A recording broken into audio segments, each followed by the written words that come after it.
Une onde invisible traverse le ciel. Un voile violet foncé s'abat violemment. Les lampadaires clignotent comme des fous. Ils crépitent. Les tubes explosent les uns après les autres. En un instant, le marché nocturne plonge dans le noir absolu. Seule une lueur violette étrange inonde les ruelles. L'atmosphère glaciale de la fin du monde envahit tout. Ce silence ne dure qu'une demi-seconde. Non loin de là, le gros costaud qui bouffait son agneau grillé, son corps tout entier se met à trembler. Sa chair et ses os gonflent. Des poils noirs et épais lui poussent sur le ventre. En quelques secondes, il devient un ours noir terrifiant. Ses yeux sont rouges. Son regard n'a plus rien d'humain. Seule la bête brute émane de lui. La fille à côté de lui mute différemment.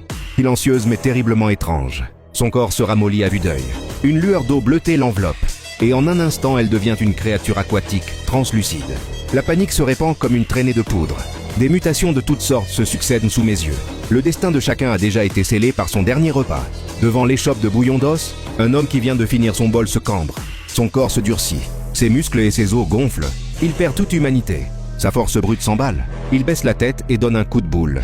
Une force herculéenne envoie tout un bus valdinguer dans les airs. Il retombe lourdement dans les magasins. Tuiles brisées, structures métalliques tordues. La poussière envahit tout. De l'autre côté, dans la ruelle derrière le restaurant de grenouilles, un client est à genoux, un homme qui tremble de partout. Sa peau devient visqueuse et tachetée. Son visage se transforme en un affreux crapaud. Sa longue langue écarlate jaillit. Enroule un passant qui fuit, d'un coup sec. Il le traîne et l'avale. Les pustules sur son dos explosent. Un jus acide et nauséabond.